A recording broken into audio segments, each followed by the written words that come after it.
Hello friends, welcome to my channel. இன்றைக்கி நம்ம video 3600 சப்ஸ்கிரைபரை தாண்டி வந்துட்டோம். ரொம்ப சந்தோஷமாக இருக்குது. சப்போர்ட் பண்ண அனைவருக்குமே மிக்க நன்றி. இன்றைக்கும் பயனுள்ள பதிவு தான் உங்ககிட்ட கொண்டு வந்திருக்கேன். வீடியோ ஃபுல்லுமே ஸ்கிப் பண்ணாமல் பாருங்கள். அப்போ தான் நான் என்னென்ன டிப்ஸ் சொல்லியிருக்கேங்கிறது உங்களுக்கு புரியும். வாங்க வீடியோக்குள்ளே போகலாம். வாங்க ஃபஸ்ட் டிப் என்னென்னு பார்க்கலாம். ஃபஸ்ட் டிப்புக்கு நான் பூண்டு தாங்க எடுத்திருக்கேன். இந்த பூண்டை நம்ம ஒரு இடுக்கல் வச்சு தட்டி எடுத்துக்கலாங்க. ஒன்றும் பாதியமாக தட்டி எடுத்துக்கிட்டாலே போதும். பூண்டு தோல் உரிச்சிருந்தாலும் பரவாயில்ல, நம்ம தோல் உரிக்காமல் இருந்தாலும் பரவாயில்லங்க.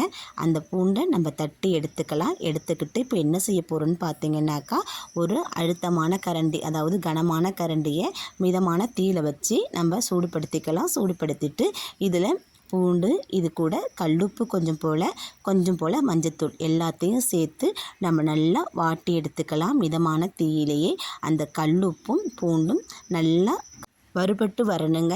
இதை மிதமான தீயில வச்சு வறுத்து எடுத்துக்கணும். நம்ம ஹை ஃப்ளேமில் வச்சு நம்ம வாட்டினோம்னாக்கா கரிஞ்சு போயிடும். அப்புறம் அதை பயன்படுத்த முடியாது. இதை நம்ம எதுக்கு பயன்படுத்த போகிறோன்னு இதை வாட்டி எடுத்துட்டு நான் உங்ககிட்ட காமிக்கிறேன். ஓரளவுக்கு இதை வாட்டி எடுத்தாச்சு. எடுத்து நம்ம கொஞ்சம் ஆற விட்டுக்கலாம். அதுக்கு முன்னாடி ஒரு சின்ன வெள்ளை துணி நம்ம எடுத்துக்கலாம். நம்ம வீட்டில் பயன்படுத்துகிற வேஸ்டிலிருந்து சின்ன ஒரு காட்டன் துணி இல்லை கர்ச்சிப் அந்த மாதிரி இருந்தால் கூட பரவாயில்ல. எடுத்துட்டு நம்ம ரெடி பண்ணி வச்ச அந்த பொருளை இதில் சேர்த்து ஒரு மூட்டை மாதிரி கட்டி எடுத்துக்கலாங்க. கட்டி எடுத்துகிட்டு இது எதுக்கு பயன்படுத்த போகிறோன்னு பார்த்தீங்கன்னா, சளி பிடிச்சா பிள்ளைங்க தலை குளிச்சுட்டு வந்தால் பசங்களுக்கு காதில் தண்ணி பூந்துட்டு இல்லை தண்ணி கோத்துக்கிட்டு நமக்கு காது வலி ஏற்படும். அந்த சமயத்தில் இந்த டிப்ஸை ஃபாலோ பண்ணி பாருங்கள். நம்ம ரெடி பண்ண பொருளை நம்ம காது ஓரங்களில் வச்சு நம்ம ஒத்தடம் கொடுத்து எடுத்தாலே காது வலி நமக்கு ஓரளவுக்கு குணமாயிடுங்க. நம்ம நைட் நேரத்துலாம் பசங்களுக்கு காது வலி வந்துருச்சுன்னா இந்த டிப்ஸை ஃபாலோ பண்ணி பாருங்கள். இது காதோட ஹோல்ஸ்லேயே நம்ம வச்சு எடுத்தோம்னா காது வலி இல்லாமல் போகும். ட்ரை பண்ணி பாருங்கள். நெக்ஸ்ட் இப்போ என்னென்னு பார்க்கலாம் வாங்க. நம்ம சமையலுக்கு இல்லை பொரியலுக்கு ஆம்லேட் போடுறதுக்கு ஆனியன் கட் பண்ணுவோம். அது ஒரு சில நேரத்தில் நமக்கு மீடியமாக தான் நம்ம கட் பண்ண வரும். ரொம்பவும் நம்மளால் நைஸாக கட் பண்ண முடியாது. அந்த மாதிரி சமயத்தில் இந்த டிப்ஸை ஃபாலோ பண்ணி பாருங்கள். ரொம்பவும் பயனுள்ளதாக இருக்குங்க. எப்படின்னு பார்த்தீங்கன்னா, நம்ம வீட்டில் துருவுறதுக்கு இந்த மாதிரி கட்ரு ஒன்று வச்சுருப்போம். அதில் நம்ம வாழைக்காய், உருளைக்கிழங்கு இதெல்லாம் பஜ்ஜி போடுறதுக்காக வேண்டி ஒரு பக்கம் இருக்குது பார்த்தீங்களா, அந்த பக்கத்தில் இந்த ஆனியனை வச்சு இதுவாக தீத்தி எடுத்தாலே போதுங்க. நமக்கு சின்ன சின்னதாக கட் பண்ணி வந்துடும். நம்ம தீத்தும் போது கையை பார்த்து தீத்தணும். வேகமாக வெங்காயத்தை நம்ம கட் பண்ணோம்னா நம்ம கையை அறுத்துடும். அதனால் பார்த்து நிதானமாக செய்யுங்க. இந்த மாதிரி நம்ம செஞ்சுக்கிட்டோம்னாக்கா நமக்கு ஈஸியாக வெங்காயம் எல்லாம் வெட்டி வந்துடுங்க. நைஸாக பூ போல் வெட்டி வந்துடும். இங்கே பாருங்கள் எவ்வளோ ஒரு நைஸாக இருக்குதுன்னு பாருங்கள். நம்ம ஆனியன் போடுறதா இருந்தாலும் சரி, பொரியலுக்கும் சரி, இல்லை பஜ்ஜி கிச்சி போடும் போது கூட இந்த மாதிரி நம்ம கட் பண்ணி எடுத்துக்கலாம். நைஸாக வந்துடும். கையை வச்சு நம்ம கட் பண்ண வேண்டிய அவசியம் இருக்காது. பயனுள்ளதாக இருக்கும். ட்ரை பண்ணி பாருங்கள். வாங்க நெக்ஸ்ட் டிப் என்னன்னு பார்க்கலாம்.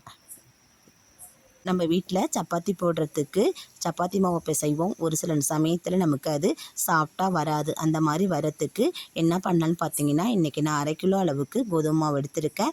அது கூடவே கொஞ்சம் போல் உப்பு போட்டிருக்கேன். இதில் முக்கியமாக ஒன்று சேர்த்துருக்கேன். தயிர் சேர்த்துருக்கேன். நம்ம வீட்டில் உர ஊற்றி வச்ச புளிச்ச தயிரை ஒரு 2 ஸ்பூன் அளவுக்கு நான் சேர்த்துருக்கேன். நீங்கள் கடையில் வாங்கின தயிராக இருந்தாலும் சேர்த்துக்குங்க. இது கூட சுவைக்காக 1 ஸ்பூன் அளவுக்கு சுகர் சேர்த்துருக்கேன். பெரியவங்க வயசானவங்க சாப்பிட்ற மாதிரி இருந்தாக்கா நீங்கள் சுகர் சேர்க்காதீங்க. பிள்ளைங்களுக்கு கொடுக்குற மாதிரி இருந்தால் சுகர் சேர்த்து கொடுங்க. குழந்தைங்க விரும்பி சாப்பிடுவாங்க. சப்பாத்தி வேண்டானே சொல்ல மாட்டாங்க. கண்டிப்பாக இது மாதிரி ட்ரை பண்ணி பாருங்கள். நம்ம இதெல்லாம் சேர்த்துட்டு நம்ம நல்லா கிளறி கொடுத்துட்டு இதில் கொஞ்சம் போல் தண்ணி தெளித்து கையால் தெளித்து தாங்க பிசையணும். அப்படியே ஊற்றிடக்கூடாது. இது கூட கொஞ்சம் போல் எண்ணெய் சேர்த்துக்கிறேன். ஒரு ஸ்பூன் அளவுக்கு நம்ம எண்ணெய் சேர்த்து இது நல்லா நம்ம பிசைஞ்சு எடுத்துக்கலாம். எண்ணெய் சேர்த்து பிசையும் போது நம்ம கையிலையும் கொட்டாது. சப்பாத்தியும் ரொம்ப சாஃப்டாக வருங்க. சப்பாத்தி மாவு பிசைஞ்சு ரொம்ப நேரத்துக்கு ஊற வைக்க வேண்டிய அவசியம் இருக்காது. ஏன்னு கேட்டிங்கன்னா, இதில் நம்ம தயிர் சேர்த்துருக்கிறதுனால இது உடனே நமக்கு புளிச்சு நமக்கு சப்பாத்தி சொல்கிறதுக்கு ஈஸியாக வரும். நம்ம வீட்டில் விருந்தாடி யாரும் வந்திருக்காங்கன்னா இந்த டிப்ஸை ஃபாலோ பண்ணி பாருங்கள். கையில் கொஞ்சம் கூட ஒட்டவே இல்லை. பாருங்கள் எவ்வளோ சாஃப்டாக இருக்குது மாவுன்னு சொல்லிட்டு இதில் உருண்டை பிடிச்சி நம்ம சப்பாத்தி சுட்டோம்னா சப்பாத்தியும் சூப்பராக இருக்கும். நல்லா உப்பி வருங்க. இதை அதிக நேரம் ஊற வைக்க வேண்டிய அவசியமும் இருக்காது. ஒரு 5 நிமிஷம் ஊற வச்சாலே போதுங்க. நான் உருண்டை பிடிச்சி நான் 3/4 சப்பாத்தி சுட்டு எடுத்துட்டேன். 1/2 கிலோ சப்பாத்திக்கு ஒரு 14 உருண்டை எனக்கு வந்துச்சு. இதை நான் தீத்தி காமிக்கிறேன் பாருங்கள். நான் எப்போவுமே இந்த கல்லில் வச்சு தான் தீத்துவேன். சப்பாத்தி கல்லுக்குன்னு தனியாலாம் வச்சுக்க மாட்டேன் உருட்டுறதுக்கு. எவ்வளோ ஒரு சாஃப்டாக நமக்கு உருட்டுறதுக்கு வருதுன்னு பாருங்கள். இங்கே பாருங்கள், நம்ம எவ்வளோ பெருசாக வேணாலும் நம்ம தீத்தி எடுத்துக்கலாம். கொஞ்சம் கூட சப்பாத்தியே நமக்கு பிஞ்சு வராது. தீத்துறதுக்கு நான் கோதுமை மாவு தாங்க பயன்படுத்தியிருக்கேன். இங்கே பாருங்கள் எவ்வளோ சூப்பராக எவ்வளோ பெருசாக வருதுன்னு சொல்லிவிட்டு நான் கையிலையும் எடுத்து காமிக்கிறேன் பாருங்கள். உங்களுக்கு கொஞ்சம் கூட பிய்யாது. இந்த மாதிரி மெத்தடில் நீங்களும் மாவு பிசைஞ்சு பாருங்கள். அது மட்டும் இல்லாமல் அடுப்பில் வச்சு 1-2 சப்பாத்தியையும் நம்ம ஒன்று ஒன்றா சுட்டெடுக்கிறதுக்கு இந்த மாதிரி சுட்டெடுக்கலாம்.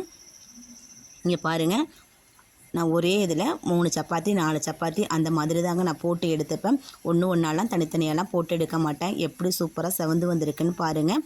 நமக்கு ஈஸியாக வேலை முடியும்னா இந்த மெத்தடை ட்ரை பண்ணி பாருங்கள். நம்ம வீட்டுக்கு கெஸ்ட்டு வந்துட்டாக்கா நம்ம சீக்கிரம் சப்பாத்தி சுட முடியாது. ஒன்று ஒன்றா போட்டால் இந்த மெத்தடில் சப்பாத்தி சுட்டோம்னா 1 கிலோ மாவாக இருந்தாலும் சட்டு நம்ம சுட்டு முடிச்சிடலாங்க. இதை எப்படி சுடுறதுன்னு உங்களுக்கு தெரியணுன்னா வீடியோவில் கமெண்ட் பண்ணுங்கள். நான் அடுத்த வீடியோவில் உங்களுக்கு எப்படி சுடுறதுன்னு நான் சொல்லி காமிக்கிறேன். எவ்வளோ சாஃப்டாக இருக்குது பாருங்கள். இதே மெத்தடை ட்ரை பண்ணி பாருங்கள். வாங்க நெக்ஸ்ட் டிப் என்னென்னு பார்க்கலாம். ஒரு கனமான கரண்டியை அடுப்பில் வச்சு சூடுபடுத்தி எடுத்துருக்கேன். உங்கள்கிட்ட இரும்பு சட்டி இருந்தால் கூட நீங்கள் எடுத்துக்கலாங்க. இன்றைக்கி நான் கனமான கரண்டி தான் எடுத்திருக்கேன். எடுத்துகிட்டு இதில் நான் விளக்கெண்ணெய் ஊற்றிருக்கேன். நல்லெண்ணெய் தேங்காய் எண்ணெய் எதனாலும் ஊற்றிக்கலாம். இன்றைக்கி நான் விளக்கெண்ணெய் சேர்த்துருக்கேன். இது கூடவே ஒரு 1/4 டீஸ்பூன் அளவுக்கு மஞ்சத்தூள் சேர்த்துருக்கேன். அதுக்கப்புறம் ஒரே ஒரு கற்பூரத்தை பொடிச்சு இது கூட சேர்த்துருக்கேன். இதை சேர்த்துட்டு நம்ம மிதமான தீயில வச்சு நம்ம நல்லா இதை கிளறி கொடுத்துக்கலாம். கனமான கரண்டி இருக்கிறதுனால இந்த சூட்டிலேயே இந்த எண்ணெய் நல்லா சூடாகி வந்துடும். அது மட்டும் இல்லாமல் கற்பூரமும் நமக்கு நல்லா கரைஞ்சி வந்துடுங்க.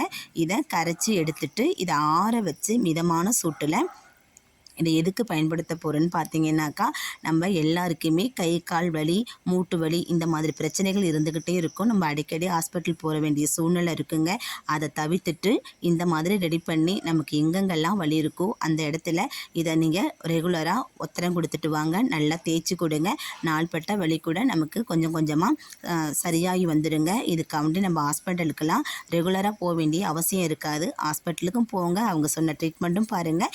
இந்த மாதிரியுமே நீங்கள் ரெடி பண்ணி வச்சுட்டிங்கன்னா நம்ம மருத்துவ செலவை நம்ம குறைச்சிக்கலாம். நம்ம மருந்து மாத்திரை சாப்பிட்றதுனால நம்ம உடலுக்கு தாங்க கெடுதல். நம்ம வீட்டில் உள்ள பொருளை வச்சு இந்த மாதிரி ரெடி பண்ணி நம்ம கை கால் மூட்டு வலி எங்கெங்கெல்லாம் வலிக்குதோ இந்த மாதிரி நீங்கள் ரெகுலராக அப்ளை பண்ணிட்டு வாங்க. நமக்கு கொஞ்சம் கொஞ்சமாக வலி குறையும். கண்டிப்பாக ட்ரை பண்ணி பாருங்கள். அது மட்டும் இல்லாமல் குழந்தைங்க எங்கேயாச்சும் கீழே விழுந்துட்டாலோ இல்லை கால் எதுவும் வீக்காக இருந்தாலோ நம்ம உடனடியாக இந்த மாதிரி ரெடி பண்ணி தேய்ச்சி விட்டுட்டு நம்ம அப்புறம் கூட ஹாஸ்பிட்டலுக்கு கூட்டிகிட்டு போகலாங்க. நல்ல ஒரு நிவாரணையாக நமக்கு இது செயல்படும். நீங்களும் இதே மாதிரி வீட்டில் உள்ள பொருளை வச்சு ஈஸியாக செஞ்சுட்டு நம்ம வலியை போக்கிக்கலாம்.